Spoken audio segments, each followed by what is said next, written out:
So, I want to talk for a second about three things that I've learned about dealing with my own history with anxiety. And so, just to give you a little background on that, I've been dealing with anxiety basically most of my entire life.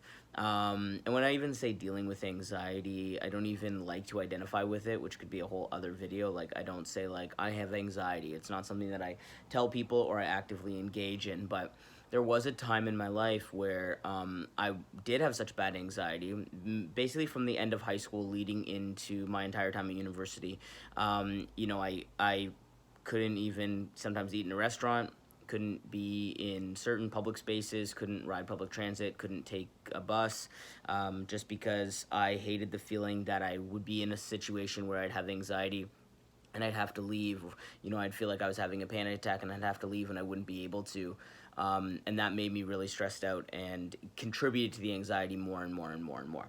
So anyway, I know that a lot of people, this has been years. I've been in recovery from this for a really long time. I do all of that stuff I just said. I've traveled the country, a lot of it by myself. Traveled by myself, flown, do things that I would have never thought I'd be able to do because of the state that I was in. And it's super, super freeing when you spend some more time learning about it and understanding it in your own head.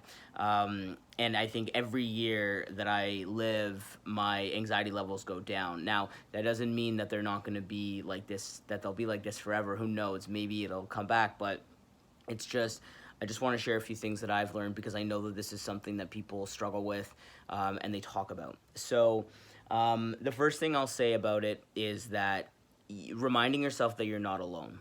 So, and I don't just mean that other people have anxiety and that you're not alone in that. I mean, honestly, that you're not alone on the planet. At least for me, my anxiety, a lot of it stems from, your anxious thoughts stem from, what if something happens to me? What if this happens and I don't know what to do? What if, you're just going in your own head, and we all know what that looks like. So it's important that we listen to our thoughts and understand what kind of thoughts cause us to have anxiety, because the more you know about that, obviously, the better you can handle it in your own self. But that you're not alone, that the things that might happen on the earth in your life, to you, to other people, that other people will also be dealing with the same stuff. They'll have to figure out what to do. I'll give you an example of this. Sometimes, like, I'd be on a plane and I'd be nervous, or I'd be nervous to fly, and it's like there are other people on this plane. It's not just me. So if something did happen, you're not alone in that experience. There's all these other people up there, and sometimes anxiety can become a very selfish way of thinking about the world, like that you're the only person who faces death or would face loss or faces stress or trauma, which isn't true. Everybody else is also out there operating under the same scientific laws of the world of causation and not knowing. No one knows what's going to happen. So to think that you're the only person having to deal with the concept of not knowing the future and being anxious about what might happen to you is inherently flawed. And so it's really important to align with other people and remember that. And use that when you're anxious. Use it. And really important also to mention, practice these things when you're not anxious, because it'll be way easier when you are to kick into gear. But anyway, yeah, so remind yourself that you're not alone. You're not the first person to go through certain things. You won't be the last person, and there's always a ton of support and connection.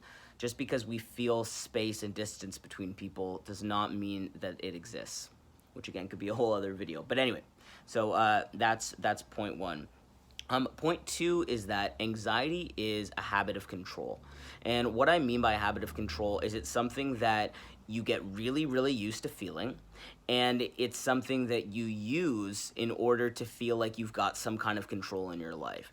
And so one example of that is, I'll give you the bus situation. So anytime I would take bus or public transit, I would get super stressed out, hard to breathe, fast heart, all of this stuff. And what's happening? Well, I'm having a habit. Every time I'd be on a bus, it would turn into like a phobia almost, right? Because you start to have these symptoms, which lead to negative thoughts, which lead to more symptoms. So that's the habit part, is that it kicks in and you don't necessarily it just goes, right? Because you've been anxious for a long time, and it just, you think, I'd get on a bus and I'd think, I'm supposed to feel anxious because I always feel anxious on a bus, and then I'd start to feel anxious. And the reason it's a habit of control is because why am I spinning about what's going to happen? Why am I thinking, what if I feel sick and I can't get off? What if no one's there to support me? What if I'm alone and something happens and nobody helps? I can't control those things. I can't control if I pass out randomly and wake, like, I can't control that. So that kind of obsessive thinking becomes a habit of control, because you can't control what's going to happen, and the thinking won't matter. The thinking actually makes it more stressful and more intense. So it's kind of, if that makes any sense. I'm trying to think of another example, but think about next time you're anxious. Think about the situations where you're most anxious. Is it a social situation? Is it travel? Is it eating certain, whatever it is? There's a lot of things that people find themselves having obsessive thoughts over that are stressful. And so if you are doing that, ask yourself, what are you trying to control? And remind yourself you can't. And it can take a long time to accept that. Sometimes the lack of feeling like you can control the outcome makes you more anxious. But over time, the more you remind yourself and attach all of these things together, that A, you can't control it, and B, no one can. No one that you've ever met can control, whether or not something's going to happen to somebody else or something's going to happen to them on some level. I mean, you can control it to a certain level. Like, you can avoid being in a skydiving accident if you don't go skydiving. But, like, for the most part, the things that you're anxious about, for instance, saying the wrong thing at a party and stressing about it and, worrying about it, it's like, so you say the wrong thing at a party and someone thinks that you said something strange. I mean, that's worst case scenario, and you can't control somebody else anyway. So that's the second part of anxiety as a habit of control. So watch the habit, to ask what you're trying to control, and try to learn new ways to replace your brain's automatic impulse to go into anxiety mode. Last, and again, all of these can compound on each other, but lastly, use meditation and things of that nature to listen to your thoughts. And by meditation, it's not trying to say you have to do anything in particular. It's more about taking time out, a few minutes, to listen to your thoughts. Even if you set a timer for a couple minutes and just sit there and let yourself think. Actually let yourself think. And so you can start to understand and hear what's going on, because I've been in many situations where I'm sitting somewhere. For instance, I'm at a movie theater by myself and I'm sitting there. All of a sudden I get really anxious. Like, I'm stressed, my palms are sweating, I start feeling like I'm kind of like choking, maybe unable to breathe, unable to swallow. But now all of a sudden stuff hurts, and I've had this for a long time, so I've gotten to a place where I ask myself, okay, what am I thinking about? What images are coming into my mind? And as I start to do that, I realize that I actually had thoughts and images enter my mind before I had any physical symptoms. And those images were of being in danger, of things, as I said before, like I was having kind of, you have images of the future. All of a sudden you'll just be hit with an image. What if something happens to me here and I'm by myself and I get anxious and I have to leave this movie theater, right? Like a habit from before. And then the physical symptoms start. Then you start to feel stressed. And we know our brains do this, because even if I just say something stressful to you, like, you owe $50 million to the IRS or to taxes, you maybe start feeling a little bit, and that isn't even true, right? And so our bodies have a really difficult time. They immediately react to our thoughts, and the images too. You might even not know that you had a thought. It could have just been an image. You might have just seen yourself or seen something happen to someone in a split second, and you get a physical reaction to it. And so it's important that we take all of these things into consideration when we're dealing with anxiety. So just to kind of close up and wrap it up, but so reminding ourselves that you're not alone. Everyone's dealing with the same stuff, and most of it you can't control. 2, remind yourself that it's a habit, and the thoughts and actions that you're having are actually probably more just about the fact that you feel like you always have to feel anxious.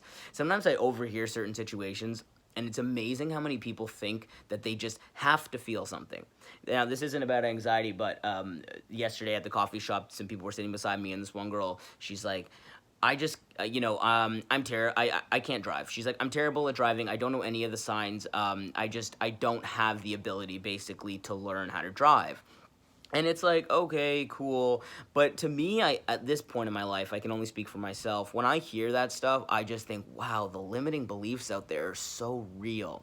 So again, as that it ties to anxiety, don't let yourself feel like this is a life sentence. Don't let yourself feel like you're anxious and this is it, it's over. You're gonna have to be dealing with these intense feelings and thoughts and emotions and all this stuff for the rest of your life.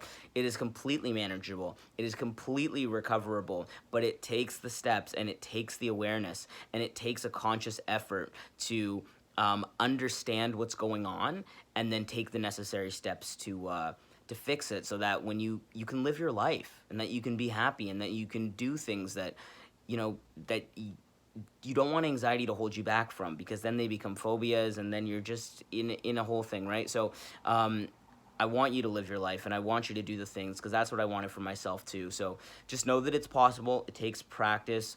If you have any thoughts, obviously leave it down there. If this helps you, like the video if you want. But yeah, I think that it's really important that we discuss this stuff. It is entirely recoverable from. And when you start to feel anxious, when you start to hear those thoughts, when you start to notice your body reacting, ask yourself, what's going on right now? What was I just thinking about? What images are in my mind?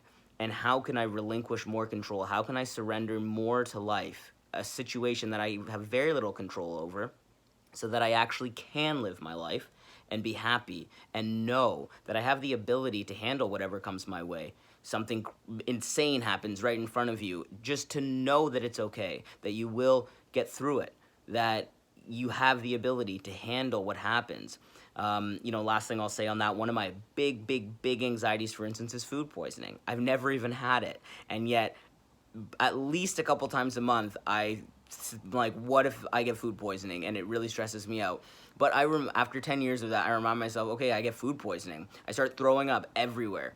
And it's like, whatever the case is, right? Like, can't get to a bathroom, everything's a disaster. Honestly, it's momentary, right? It's a momentary situation in a long life where you can't really control it. And when things do happen like that, you didn't even know they were going to happen. Worrying about it wouldn't matter. No matter how much I stress about getting food poisoning, if it's going to happen, I'm going to get it, and then it's going to be over. And that's just is what it is. And then it'll be an experience that I can just chalk up to, hey, I got through that. Yeah, I have way more stories where that came from, but I'm going to wrap this up. So hopefully that helped. And yeah, wishing you really incredible day.